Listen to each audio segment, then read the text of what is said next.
Our guest for the big interview on the Asaase Breakfast Show this morning is Peter Mac Manu, the former national chairman of the new Patriotic Party, the current deputy chairman, one of a number of deputy chairman of the International Democrat Union, and long-standing stalwart of the party. He has served in so many capacities, from Western Regional Minister to almost the heartbeat of the party in terms of the response by NPP, leading various presidential campaigns, to the organisation of the 2016 monitoring of election results.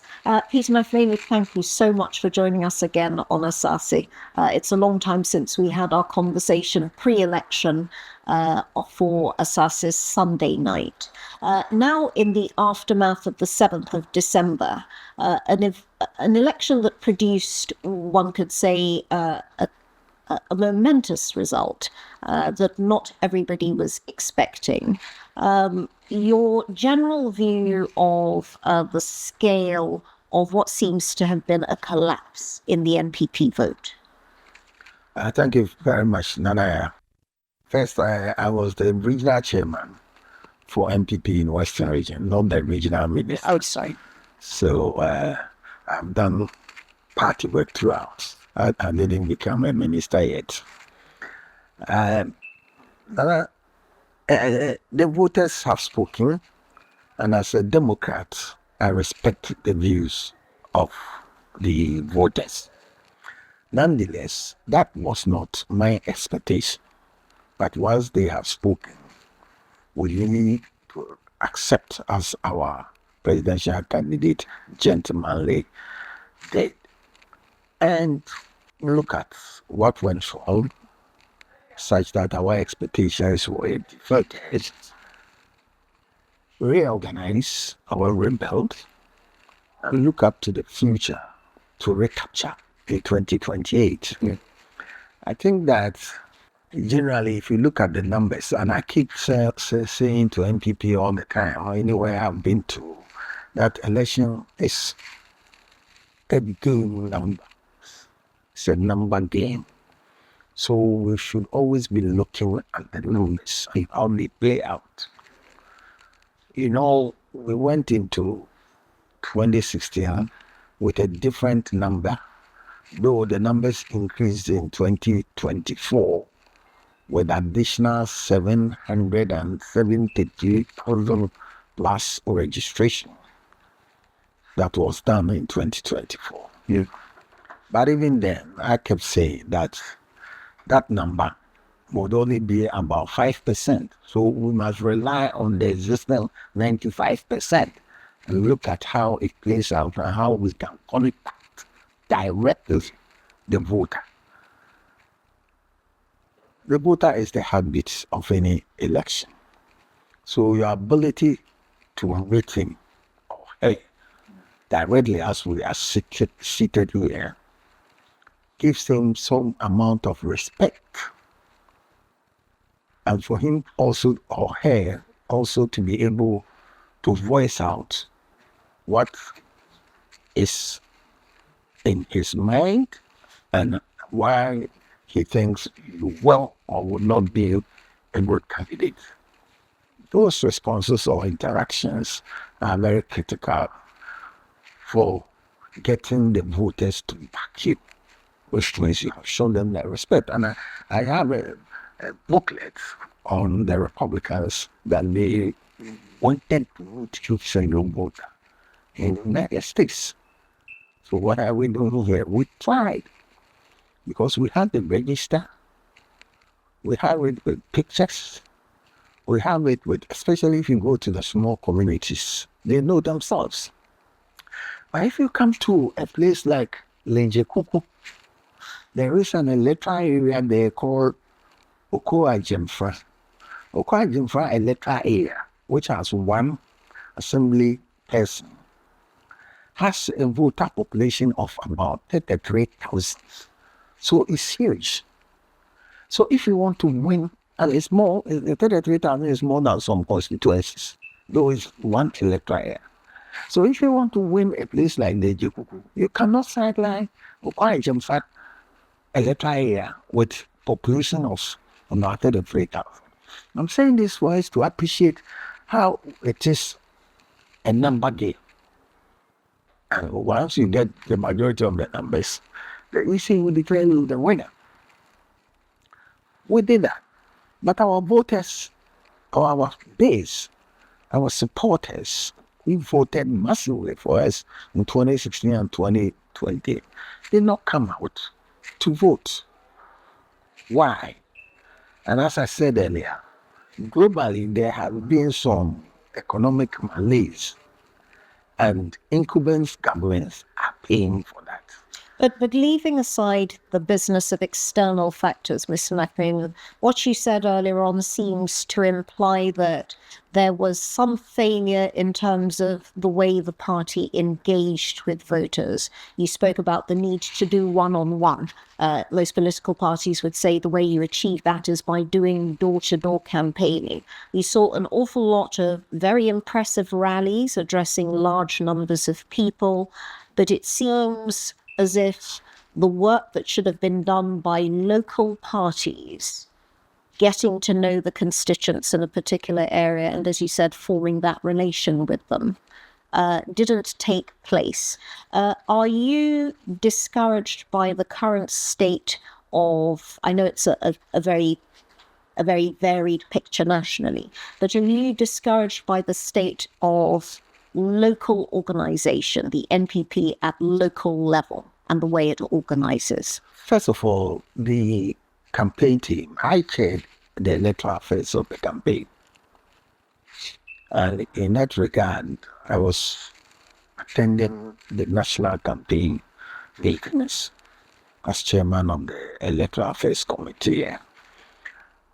Various new concepts were introduced, which were good to reach out to the voter, as I said. So we had what we called the Get Out the Vote team in all the constituencies, electoral areas, and pollers. You drill down to the polling station with leaders to be able to reach out to a sizable number of people on the register. And the register is always structured on polling station lines. So every polling station has a number of people on it. The register from the Electoral Commission does not contain more than 500 people. About 75% of the 46,000 polling stations had numbers of 500 and below. The remaining 25% were numbers 500 and up to 750. So people in the community, they know people on the register, and if they reach them, they will be able to know whether they are fed up with NPP, they voted for NPP and they think the government is not doing well, or they needed something else. Sometimes, and I keep telling some of the MPs, it's not even projects. It's not even projects, but the emotional values that we exhibit. Because every human is an emotional being. So the way you reach out as a candidate, a parliamentary candidate, a constituency chairman, a constituency secretary, the way you reach out to the voters, if you frown and shout at them, if you build 30 boreholes for them, they will vote for you. So the emotional component of the campaign, I had to simply bring it to bear on our leadership, on our parliamentary candidates. I mean, when you hug people, when you smile at people, when in they bereaved or something, you show empathy. These are emotional attributes, positive ones, that will bring in some boost to you. But you are worrying me too much. What kind of life is this? You know, the voter will turn out slowly and he will come back to you again. But he's made up his mind against you. So go and build first class vote for him. You know, and I kept telling them that the emotional, those are the low hanging fruits, because you don't need money to be emotionally stable and reach voters.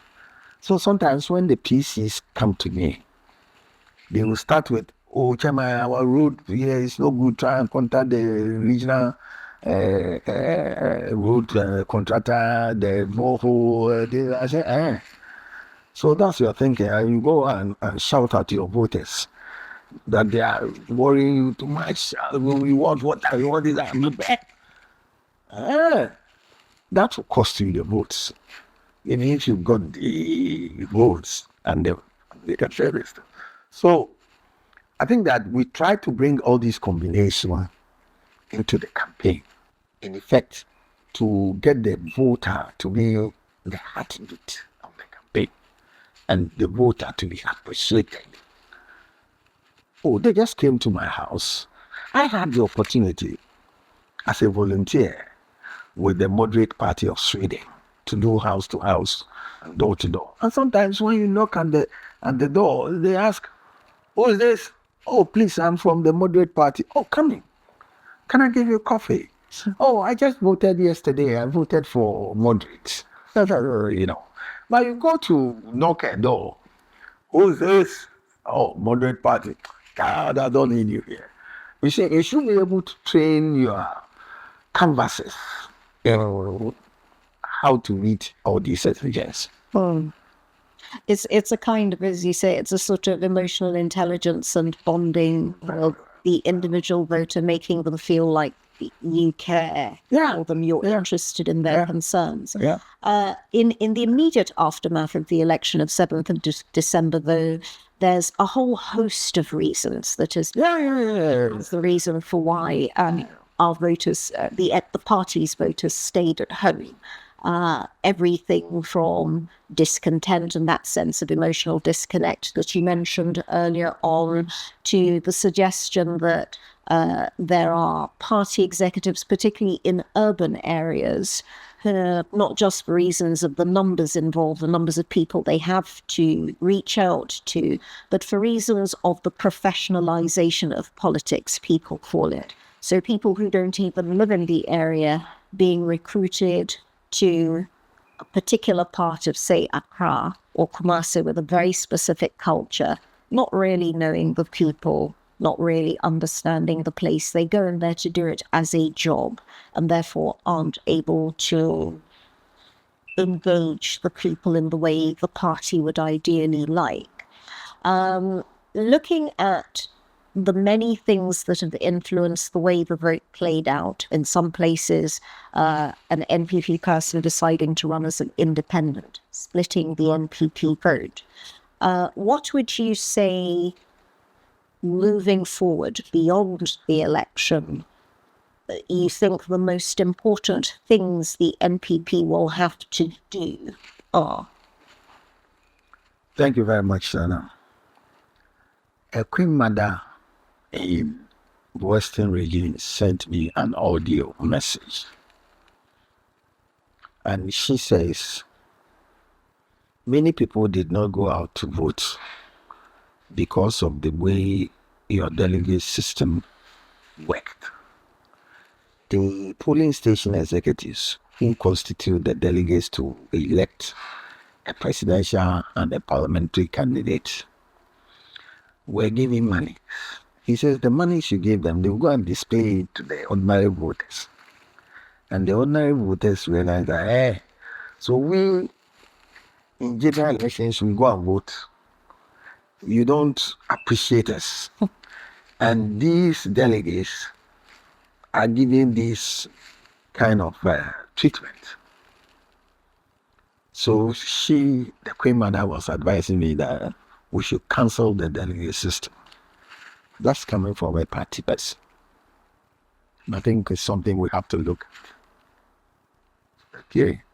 Because the delegates, and it's not like when it comes to campaign, the polling station executives who constituted the delegates work hard anyway. kind of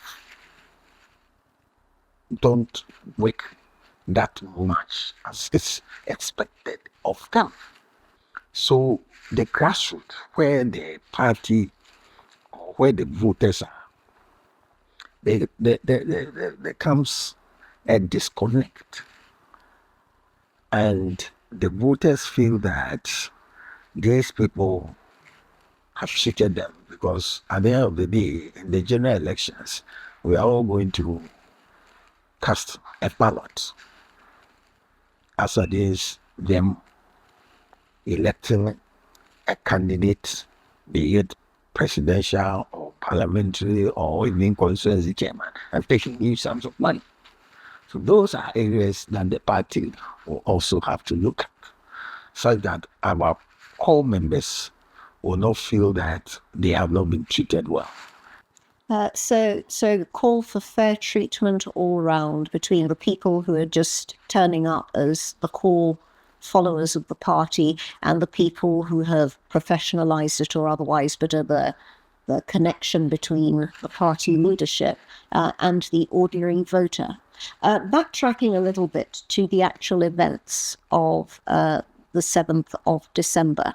We know the role you've played being in the strong room representing the NPP in past elections, keeping a close eye on all the results coming in. I'm sure you'll have been monitoring them as closely this year round.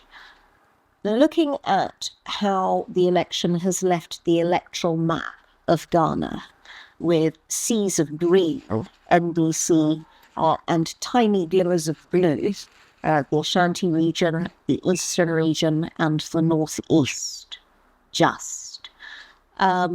Where for you was the most disappointing and surprising erosion in the vote? You, of course, have particular connections to the Western region, where, as you thankfully corrected me, you were the regional chairman of the NPP.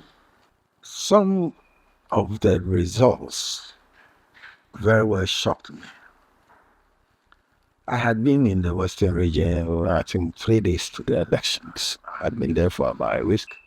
So I told many of the constituencies, met the whole campaign team, had a discussion on their preparations so far, and then put in one or two inputs, touch base with former executives who were executives when I was also chairman, and listened attentively to what was bothering them as far as party matters were concerned, try as much as possible to resolve and reconcile some of the people. I went to Shama, I went to Shiakwes meeting, I went to Esikado, I went to my own secondary, I met the people, the candidate who is also the regional minister, his team. We discussed a lot about the numbers as I'm talking about where they come from in the Electoral area. I met the Hunter West people. And when I met the Hunter West people, before then, the regional GOTV coordinator. And this is the Get Out the Vote. Yes, we had structures like that. So I met the coordinator, and he told me some areas our constituencies were having some difficulties. So I invited the Electoral area coordinators, the Electoral area GOTV, Get Out the Vote coordinators. I sat down with them and how whatever difficulties they were experiencing, how I can assist. And I was enthused that even when they came, they were having their own laptop of the voters, except that they didn't have the register. So quickly, I ordered a pen drive and I downloaded their register, the Hunter West register for me, and I gave it to them. So they had the pictures of all the people. And when they went, they were in contact with you about what they have learned and how hard they were working, So it came to me, for example, as a surprise that a place like Hunter West we lost. A place like Secondary we lost. A place like Question we lost. And I met them. Esikado Ketan. Esikado Ketan was a bit dicey, but even then, I didn't expect a loss. Real. So to what, in the case of the Western region and those core MPP seats, they have been pretty much solidly MPP since the 1996 election. In the case of that cluster of seats in the Western region, what do you think was not going quite right? Was it again the disconnect between the party and the core supporters? I think that, you see, as I said earlier, the voters wanted some respect. If you go to the market, you could see that the market women are wearing NDC, what do you call it? Aprons. So those that you know, or I know, I'll call them or invite them, what's happening? They'll say, we were here and they bought it. Say, your people, they haven't bought this. You know, you go to church. And in fact, I took, when we had the manifesto lunch in Takrady, I took the opportunity to bring Dr. Baumia to my church, the Catholic Church in Secondary. And he had a very huge rousing reception, welcome, you know. And on one occasion, I was going to Secondary, and I bumped onto the NDC doing this walk. What do they call it? That street walk, political parties, health walk. So I saw a huge crowd, so I was alarmed. The next day, I went back to Secondary and I saw MPP doing their health walk. It was much bigger than the NDC one, so I felt at ease. I felt very much at ease, honestly. And my driver told me, but this one is bigger than what we saw yesterday. So I never ever expected that we were to lose Secondary. No. But the voters have spoken, as I said at the beginning of this discussion, and we have to respect that and reflect and rebuild and recapture. How much of a disadvantage was it in this election, do you think, being the incumbent party with the record of the previous 8 years and some very tough decisions that the Akufo-Addo governments have had to take, and the inevitable effect of the impact of the cost of living, the rise in the cost of living? Was it really a case of, as John Mahama of the NDC suggested, it's the economy and all about the economy? Oh, I wouldn't say it's a multiplicity of various factors. The economy is number one. But I also think that the emotional feelings of the voters were downplayed. They were downplayed. And I have come to realize that emotions play a key role in election. Because all humans are emotional beings. All humans can get upset. All humans can get upset to the extent that they don't even want to see the person who gave them that upset. But we don't mind that in our outpourings as a people, as a party. We don't factor that strictly in our campaign plan, campaign activities, and we allow the leadership, the candidates, to frown on people, to shout at people, to drive people away, and only be hammering on projects. But it is the individual who is coming to cast the ballot for you. And if you behave in such a way that she or she feels wanted emotionally, negative emotions, he will come back to you. You know, and Ghanaians and our life, he will slowly walk out of the room, but he has something in his mind he won't tell you. So in this case, this candidate, how I've suffered for him, but look at the way he treated me when I visited him. You know, yesterday, one MT was telling me that during the campaign, he goes to his various villages in his constituency. The first charge the chiefs will throw at him is that you don't come, you don't visit. Then politely and in a jokingly manner, he said, Nana, that's one of my sickness. I have brought this drink for you to go to the courts and pray that this sickness I will be able to get rid of. I mean, so they all, so he accept that it's a sickness. That we can cure it. That can cure. So they should go and pray to the gods with a snap. And that's the kind of, So a disconnect there. There's also been a suggestion in certain reporters that there has been a growing distancing between the central party, the national executives, the elected leaders of the party, and the people elected at local level, but the people who do the groundwork, particularly when it comes to selection of candidates. Some particular criticism is being voiced about the delegate system and the suggestion that it's become heavily monetized, particularly in the case of the NPP, and people choose on the basis of monetary reducements candidates who are not acceptable at the local level. Even if they have been a previous candidate and worked, maybe their time has gone past, a new person should be chosen, but isn't, and the local people have a different choice they would put forward.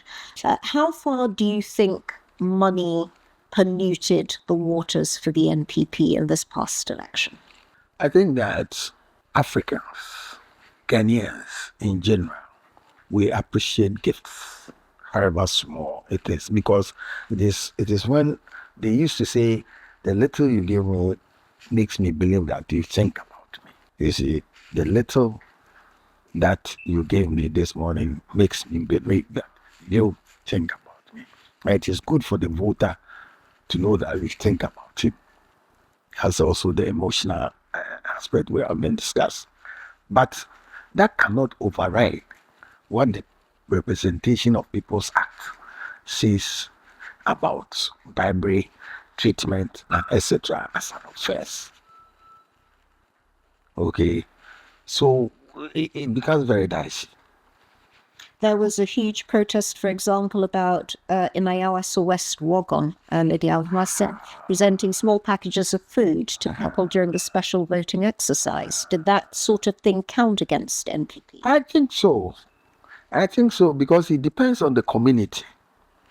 And then also you have to look at what the representation of People's Act at 284 says about bribing the voter, treating and others as offenses.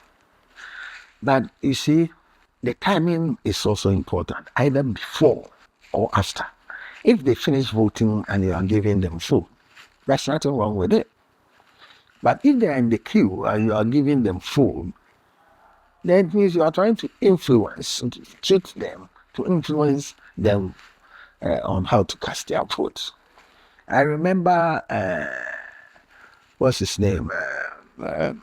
Governor, he challenged Trump, one of the Republican internal presidential candidates. And at that time, he hired a bus. Only recently, the Trump recent Republican primaries. So he hired a bus to cut people to the polling center. So the media people were asking him, why are you doing this? Are you trying to influence the voter? They said, no. You know, the kind of weather we have now, it was very cold. And he did not expect the voters to stand in the chilly weather. So he provided some means of transport bus to ferry them to the polling station. He is just trying to look at the comfort of the voters.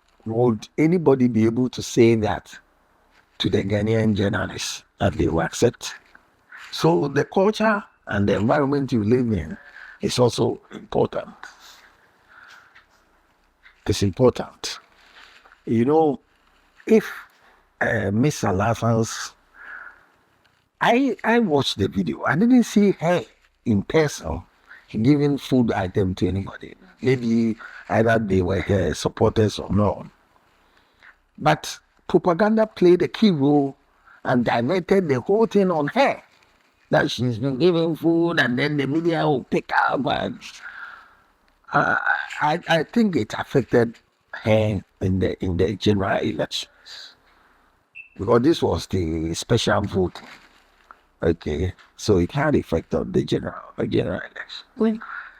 So depend if it were to be a rural constituency where you are giving food, they will love it. But in the center of one of the well-educated constituencies in Ghana, that is Asaase, if you do that, people will come.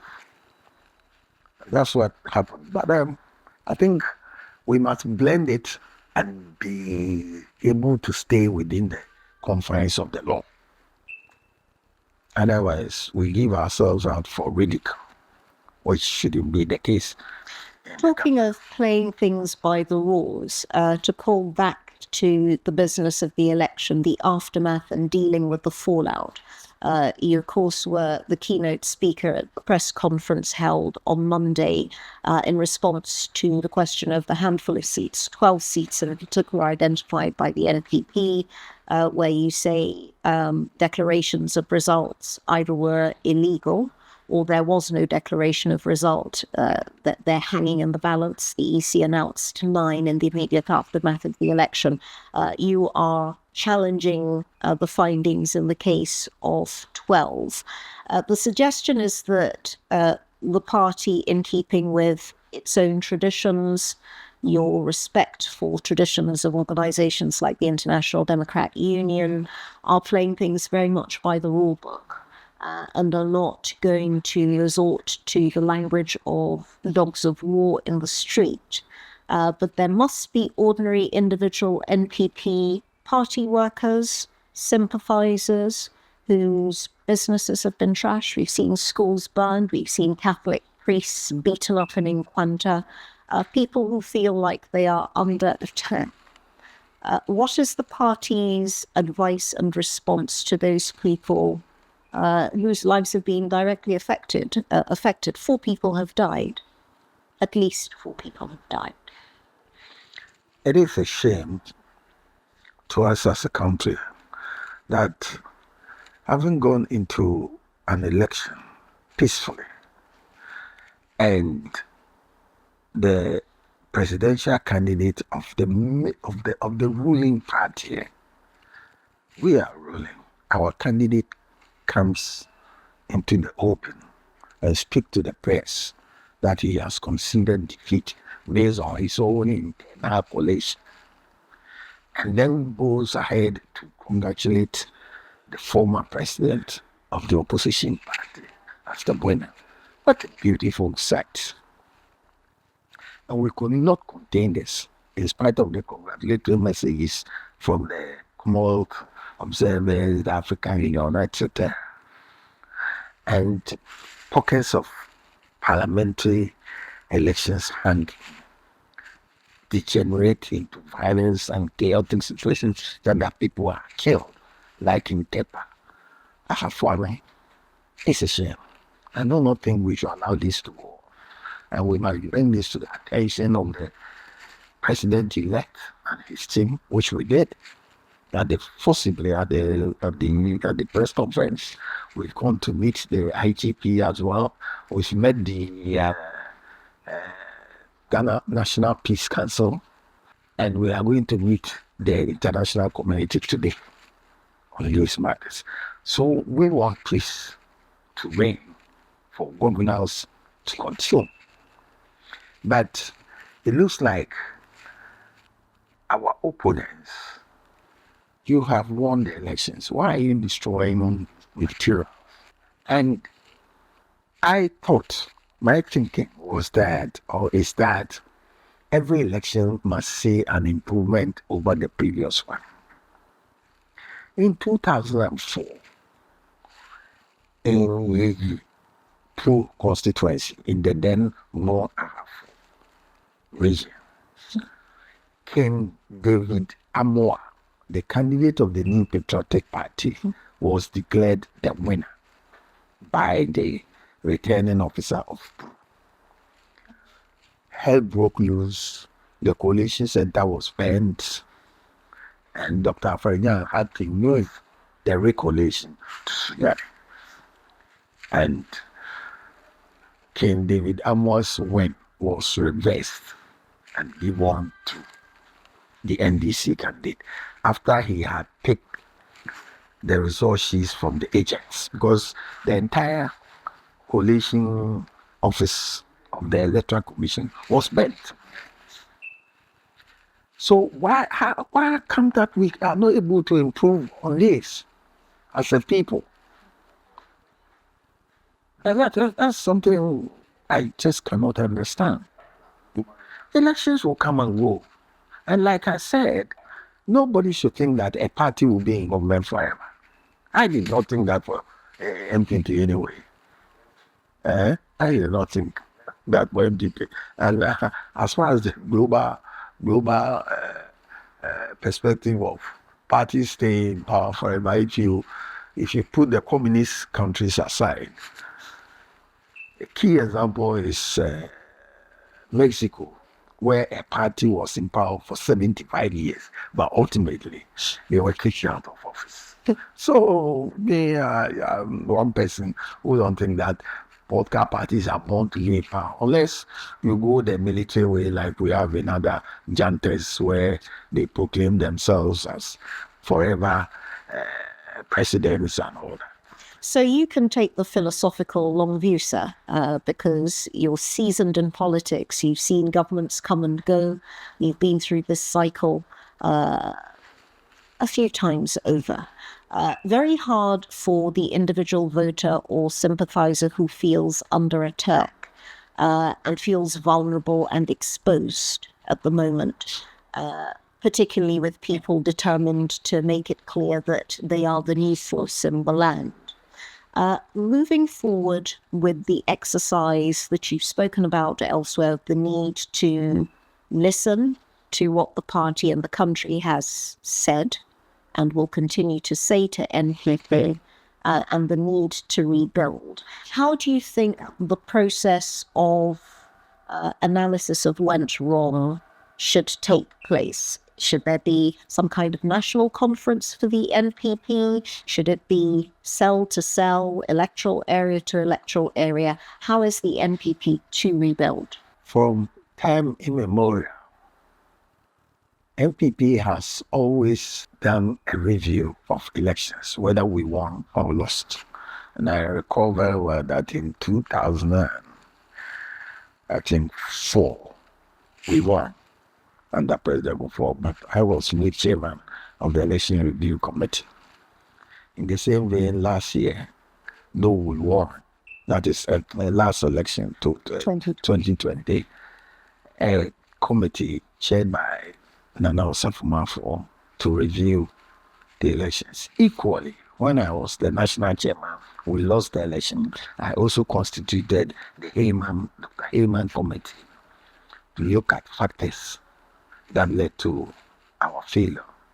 So we have always had that as part of our rebuilding exercises. But not to interrupt, the suggestion is that with the 2020 review, which was chaired by Asaase, he produced a report which flagged up some of the problems that existed with the party, and then the word on the grapevine is that report was very quickly shelved and nothing was done with the findings. Well, I agree with you, and I did not like why the report was shelved, because at least it should have come to the attention of the NEC, National Executive Committee, for a discussion, and then you take major steps on certain key reforms maybe they will recommend, okay? Because you see, I can go on Google and search for Republican Party review of their last election and find it. It's there. You can find the same for the Conservative Party. So why do we like hiding things? If it's not good, it's not good. Let the public know so that we can work towards improving it in the way of either administrative reforms, legal reforms, or constitutional reforms, etc. Because I recall very well that the Hayman Committee, which I formed after we lost the 2008 elections, produced some recommendations based on which a national conference was held for reforms and amendments to the Constitution. That's the way I believe we should go. So we must listen to what the people have through these reviews. Like this Queen Madam saying, I said this has brought this. It's all part of it. Put them together and then let Congress or conference decide the next steps after you have tabulated them well in a format which everybody can understand and sent to all the constituencies for their own reviews and additions. It's time consuming, but it's worth it. Now, of course, the party exists on various planes. One of the most important going forward should be Parliament, where the party can have a voice. But the party is going to be vastly reduced in Parliament. I think the greatest number of seats the NPP can look forward to, with an assuming that the 12, which you're challenging legally, all go in favour of the NPP. The party will have something in the region of 95 seats, something like that, if I'm correct. The NDC will have something in the region of 180, give or take one or two. How would you like the NPP Parliamentary Caucus to manage its affairs and being a platform for representing the NPP's position on all matters of national interest? Thank you very much, Naga. I think that under the party's own constitution, the party has sector committees. So the sector committees of the party must be filled with the parliamentary committee members so that we have a strong sector committees to deal with the various ministerial setups of the Mahama administration. And this is external to Parliament, the sector committee. Yeah, but the parliamentarians who will also be members of various parliamentary committees will be drafted also into the party's sector committee. So we work together, both Parliament and the party will have to work together. Yeah. Both Parliament and the party will have to be issuing press statements, press conferences, etc. at sector level, depending on what sectors the Mahama administration will bring up. Because it will be out of place for the party's sector committees drifting one way or the other and our parliamentary. So we must be in sync so that the voice will be NPP voice, both Parliament and the party itself. And that can be done because it's been done before. And then also, the parliamentary committees or the MPs have a duty in their own constituencies, how they relate and how they will explain things. That, now the media is powerful and it's everywhere. Even in various communities, they have community radios. You go to a funeral, go there and speak what happened on the floor of Parliament and the promises and how Mahama is fulfilling them. These are areas that MPs should be tasked to work at, and they will need the support of the party. So the party, the leadership that will emerge in Parliament for the minority and the party leadership must always work hand in hand, singing from the same hymn sheet as far as sector committees are concerned. And the good people of Ghana will rise and follow us. They will pat us on our back. It's not late. I mean, The thing is that we moved from 100 and I think 6 or so to 169. It was a huge. This was 2012 to 26. Yes, it was a huge leap. So if they have moved from 137 to whatever, it's also a huge leap. So if that happened to us, it can also happen to them. It's not. It's for us to work together in unison. Yeah. You know, Yeah. it's for us to work together in unison. Both parliamentarians, the party, council of elders, the women's group, all that. We must work together. So we need a solid team to power that kind of arrangement. Yeah. From the minority side in parliament and from the party's own headquarters and the regional level. Great thanks, Peter Mac Manu. Thank you very much for joining us on the Asaase Breakfast Show, for making an interview rather later than we had hoped, but you made the effort to fight your way through traffic to get here. Thank you so much for joining us on the Breakfast Show. Thank you very much, and I'm very sure and optimistic that NPP will certainly bounce back and that we will recapture power. We will reflect, we will rebuild and recapture in 2028. Thank you very much. Thank you, sir.